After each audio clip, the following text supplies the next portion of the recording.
The morning was crisp and unusually serene at the Kennedy Space Center, where a small crowd of military personnel, scientists, and a few suited government officials stood waiting. The sky above was a perfect backdrop for the historic moment. A gleaming silver spacecraft, sleek and silent, descending smoothly towards the landing pad. Jake stood among the group, his hands stuffed in the pockets of his windbreaker. He was a seasoned wilderness guide, more accustomed to the unpredictable terrains of Earth than the polished concrete of a spaceport. His job today was to ensure the safety of the alien delegation from the Galactic Academy of Science, a role he found both exhilarating and intimidating. As the spacecraft touched down with a hiss and a gentle thud, Dr. Alan Richter, the head of the Human-Alien Relations Committee, nudged Jake. "Ready to meet our guests, Jake? Remember, they're here to learn about Earth, and you're our front line in making sure they understand just how varied and dangerous our planet can be." Jake nodded, his gaze fixed on the opening hatch. "Got it, Dr. Richter. I'll make sure they get the full tour." The hatch slid open, and a ramp descended. Threxel, the alien professor, was the first to emerge, flanked by 3 students, each with their own distinct traits and colors shimmering on their skins, a tapestry of the galactic diversity. They hesitated at the base of the ramp, taking in their surroundings and the group of humans waiting for them. "Welcome to Earth," Dr. Richter began, stepping forward with a warm smile. "I am Dr. Alan Richter, and we are honored to host you." Threxel responded with a nod, his voice a smooth, flowing ripple. "Thank you, Dr. Richter. We are eager to learn about your world. This is Zorath, Cilia, and Fenril." He gestured to each student in turn. Jake stepped up, extending a hand, a gesture he suddenly hoped was appropriate. "I'm Jake. I'll be your guide. Any questions before we head out?" Zorath, the taller one with a faintly luminescent blue skin, tilted his head. "Is it true that Earth environments are more hazardous than those on most inhabited planets?" Jake chuckled. "You could say that. You'll see soon enough. Each place we visit has its own challenges. Ready for a bit of adventure?" Cilia, with her shimmering silver scales, looked apprehensive. "We have studied various survival theories, but practical exposure is quite limited in our curriculum." "And that's exactly why you're here," Jake replied, motioning them to follow him towards the convoy of vehicles ready to take them to their first destination. Earth isn't just forests and oceans. It's deserts, mountains, jungles, and even urban landscapes. Each has its own beauty and its own dangers.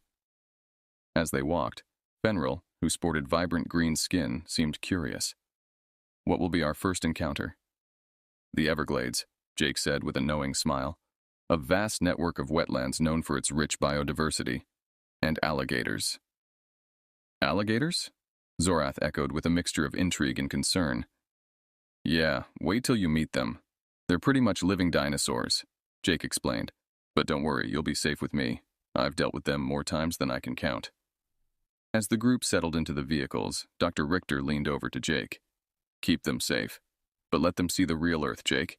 It's important they understand why we're known as a DeathWorld." Jake nodded firmly, starting the engine. "They'll get the full picture, don't worry." The convoy rolled out, leaving behind the high-tech spaceport for the wild and untamed parts of Earth. It was the beginning of what promised to be one of the most enlightening expeditions for the alien visitors, and an opportunity for Jake to showcase the planet he loved, in all its dangerous glory. The journey to the Florida Everglades was filled with anticipation and hushed conversations among the alien students. As the convoy left the concrete jungle behind, lush greenery began to dominate the landscape. The air grew thick with humidity, and Jake watched the students' reactions closely, their faces pressed against the vehicle windows, eyes wide with curiosity.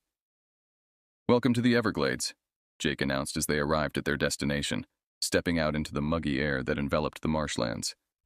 "This is one of Earth's most unique ecosystems. You'll find birds, fish, mammals, and reptiles all thriving here, some you won't see anywhere else on the planet." Threxel stepped out, his sensory appendages twitching as they adjusted to the new environment. "It seems very alive," he observed, taking in the chorus of sounds around them. Jake grinned, leading them down a wooden boardwalk. "That's one way to put it.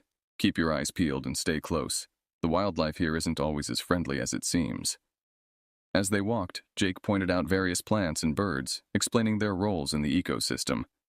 The students were especially fascinated by the anhingas, birds adept at swimming underwater to catch fish. Suddenly Zorath stopped, pointing towards a dark shape in the water. "Is that one of the alligators you mentioned?" Jake approached cautiously, confirming the sighting. Good eye, Zorath. That's a young one, probably just over 5 feet long. They can grow much bigger. The group gathered around, observing the alligator from a safe distance. Fenrir, who had been taking copious notes, asked, "How do humans coexist with such creatures? Aren't they dangerous?" "They can be," Jake replied, watching the alligator slide silently through the water. "But attacks on humans are rare. We respect their space and they generally respect ours. It's all about balance and understanding." The lesson was interrupted by a sudden rustle in the bushes nearby, causing Cilia to jump back. Jake motioned for calm as a large python slithered across the path. "That's an invasive species here, Burmese pythons. They're a big problem in the Everglades, upsetting the natural balance." "How do they affect the ecosystem?" Threxel inquired, intrigued by the disruption caused by a single species. "They prey on native wildlife and compete with top predators like alligators. Conservationists work hard to control their numbers and protect the native species," Jake explained. The group continued deeper into the park, coming across more wildlife and discussing the challenges of conservation. The sun was beginning to set, casting a golden glow over the wetlands, when Jake decided it was time to head back. As they retraced their steps to the vehicles, an urgent chattering from the trees above halted them. A raccoon was perched precariously on a thin branch, seemingly agitated. Jake used the moment to teach another lesson. Raccoons are pretty adaptable. They're omnivores and very clever, but they can be a nuisance, especially in urban areas. "Seems like every species has its own way of adapting," Zorath noted, watching the raccoon scamper away. "Exactly," Jake confirmed as they reached the vehicles. "Life here finds a way to survive, sometimes against the odds. That's what makes Earth a death world to outsiders. But to us, it's just home." The ride back was quiet, the students absorbed in their thoughts, processing the day's lessons. Jake knew the first-hand experiences had made an impact, providing them a glimpse into the complexity and raw beauty of one Earth's wildest places. The next day, Jake arranged for the group to visit the Great Barrier Reef, known for its stunning coral formations and diverse marine life. The mood was light as they boarded a charter plane to Australia, the students buzzing with excitement over their upcoming dive into one of the planet's most beautiful underwater ecosystems. Upon arrival, they met with a marine biologist, Dr. Liam Webb, who would join them for the dive. The Great Barrier Reef is not only a natural wonder, but also a critical habitat that supports a myriad of marine species, Dr. Webb explained during the briefing. Today, you'll see why it's so important to protect these ecosystems. Outfitted in diving gear, the group boarded the boat that would take them to a popular dive spot. Jake noticed Cilia's apprehension. "You okay?" he asked. "It's just, the ocean is much more vast and unpredictable than the environments we studied yesterday," she admitted. "Don't worry," Jake reassured her. "We're in good hands. Dr. Webb is one of the best, and I'll be right with you." Once anchored, they plunged into the clear blue water. The reef was vibrant with life. Corals of every imaginable color stretched out beneath them like an underwater city bustling with its aquatic citizens. Fish darted between their hiding spots, and sea turtles glided by with a serene grace. "This is incredible!" Fenrir exclaimed through his dive mask, his voice bubbling over the radio. As they explored further, Dr. Webb pointed out various coral species and discussed the impacts of climate change and pollution on their health. The lesson was vivid and impactful, surrounded by the very beauty they were learning to protect. Suddenly, a shadow loomed above them. Jake looked up to see a great white shark circling near the surface. His heart raced, not out of fear, but for the safety of the group. "Stay calm and stay close," he instructed, his voice steady over the radio. The students froze, their eyes wide behind their masks as they watched the majestic creature. The shark seemed curious but not aggressive, its powerful form cutting through the water with ease. "Why isn't it attacking?" Zorath whispered, his voice tense. "Great whites are curious by nature. They don't see humans as prey," Dr. Webb explained. "We're not part of their diet, but let's give it space to move on." After a few tense minutes, the shark swam away, disappearing into the deep blue. The group exhaled collectively, a mix of relief and thrill visible in their expressions. As they surfaced and climbed back onto the boat, the adrenaline slowly subsided. "That was a rare encounter," Dr. Webb said, peeling off his mask. "You all handled yourselves very well." Jake checked on each student, patting them on the back. "Everyone good?" "That was the most thrilling moment of my life," Fenrir admitted, his usual calm demeanor replaced with excitement. To see such a predator up close, yet peaceful. It challenges so many assumptions. Exactly, Jake nodded. The ocean teaches us respect. Respect for nature, for life, and for the boundaries of our understanding. The reef isn't just beautiful, it's powerful. As the boat headed back to the mainland, the students were quiet, lost in thought over what they'd experienced. Today, Earth had revealed another aspect of its beauty and its danger, further cementing its reputation as a death world in their eyes, but also deepening their appreciation for its wild, untamed nature. The group's next destination was the unforgiving landscape of the Sahara Desert, a stark contrast to the lush wetlands and vibrant coral reefs they had previously encountered. The expansive sands and relentless sun would provide a new challenge to the students, testing their understanding of Earth's diverse ecosystems. Upon arrival, Jake introduced the group to an expert in desert environments, Professor Hakim Almasi, who would guide them through the basics of desert survival. The desert teaches harsh lessons about scarcity and survival, Professor Almasi explained as they geared up with wide-brimmed hats, long sleeves, and plenty of sunscreen. Respect for the environment here isn't just philosophical, it's essential to making it through. The heat hit them like a wall as they stepped out into the open desert. The sun was a constant beating force, and the sands stretched endlessly in every direction, a golden ocean that was both beautiful and daunting. Hydration is key, Professor Almasi instructed, handing out extra water bottles. We'll need to drink regularly, even if we're not thirsty. Dehydration sneaks up on you out here. As they began their trek across the dunes, Jake pointed out various adaptations in the desert flora and fauna. See these small plants? They're called xerophytes. They've adapted to conserve water in incredibly efficient ways. The group was fascinated by the sparse but uniquely adapted life forms. Cilia, her scales shimmering slightly under the intense sun, asked, "How can these plants survive with so little water?"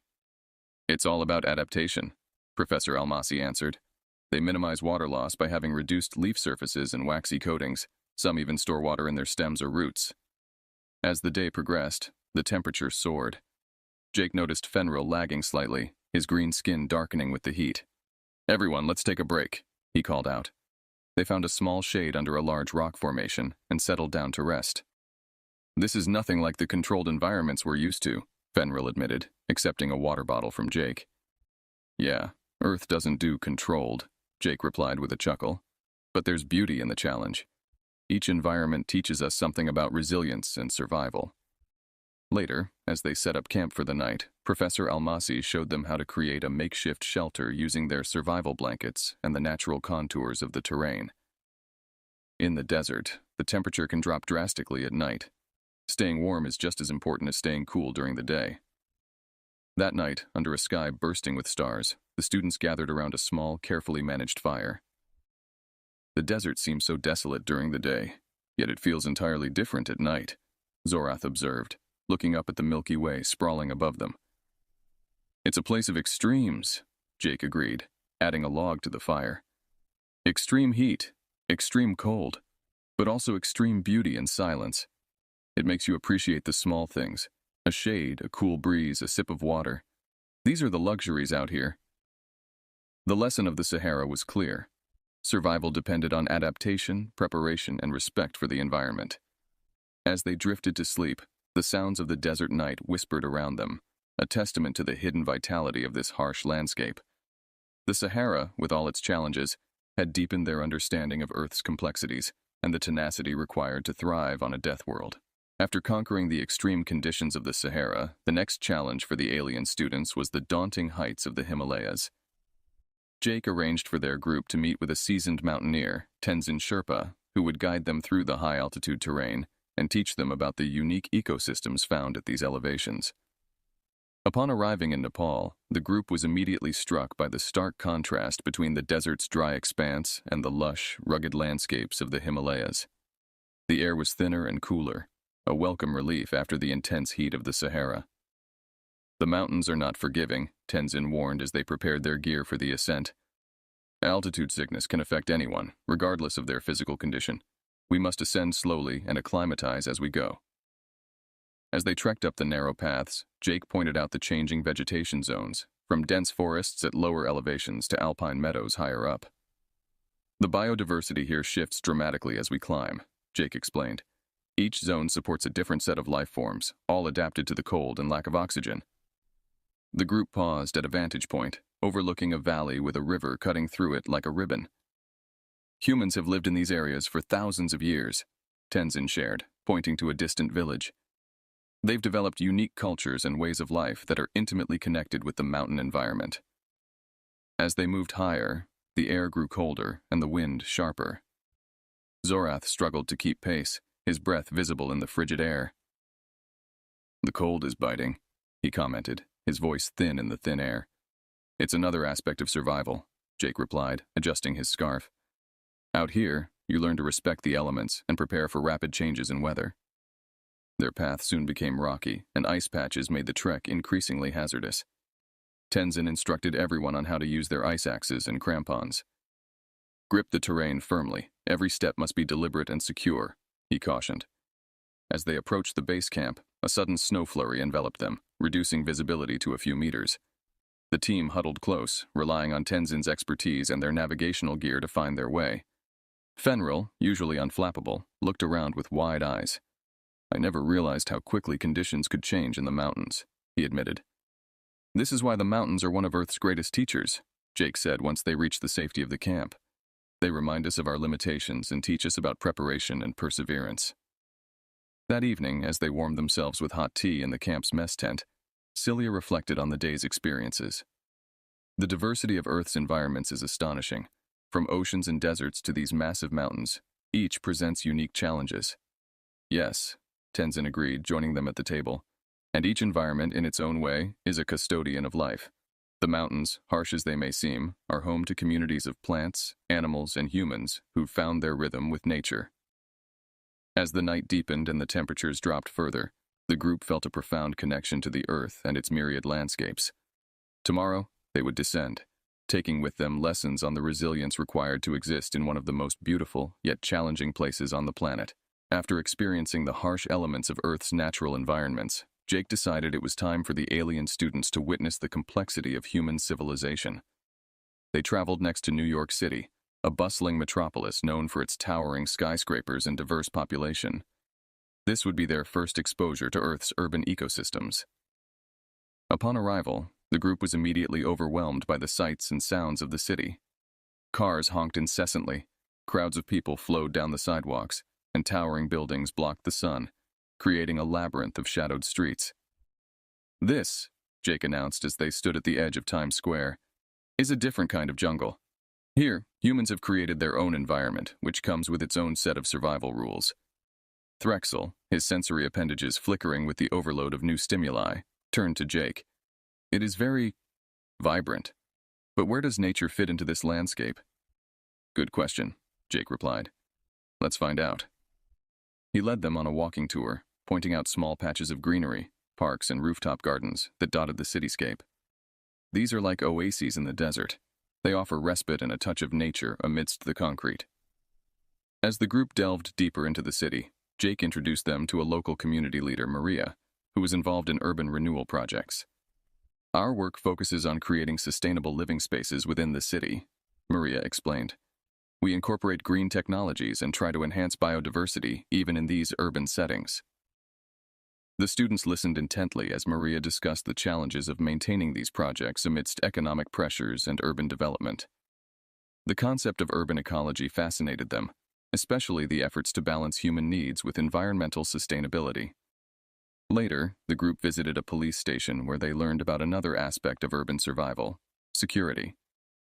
The station's commander spoke about the various challenges they faced, from dealing with petty crimes to ensuring public safety during major events. "Similar to how you must be aware of predators in the wild, in the city, you must be aware of different kinds of dangers," Jake explained as they left the station. The group was quiet, absorbing the complexities of urban life.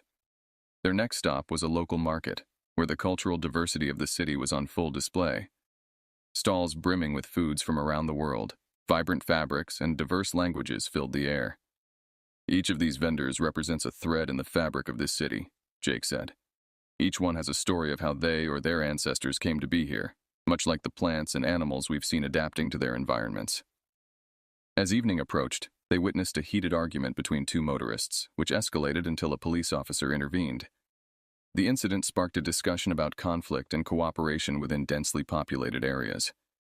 Conflicts here can be verbal, legal, or sometimes physical, but they're a part of the human ecosystem, Jake noted. How we handle these conflicts, how we negotiate space and resources, it's all part of urban survival.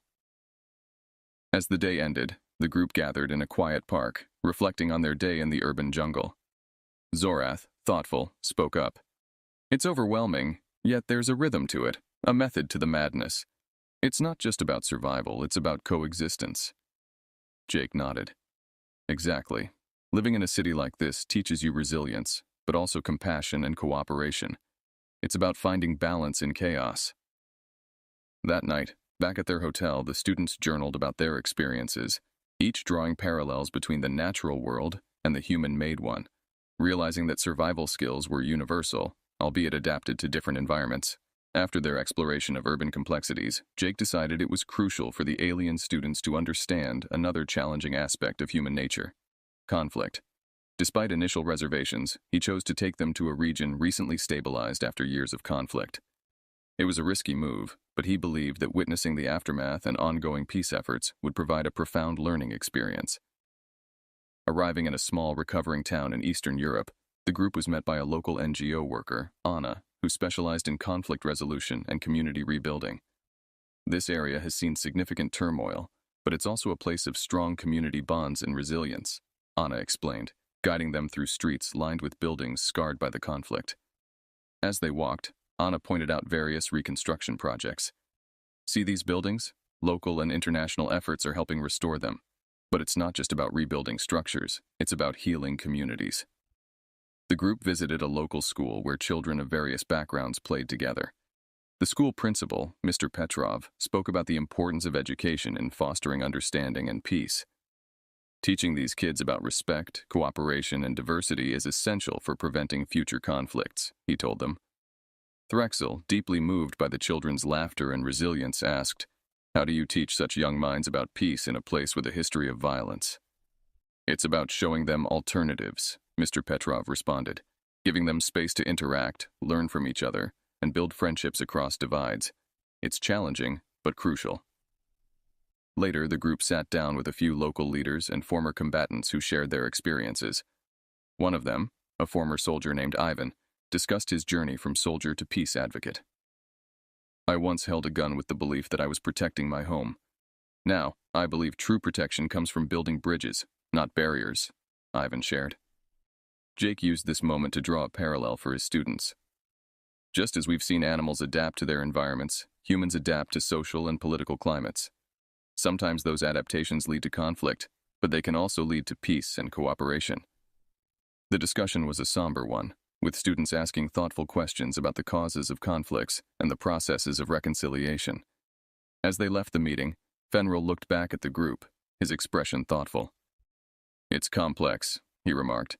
"How the same species capable of such conflict is also capable of profound compassion and rebuilding."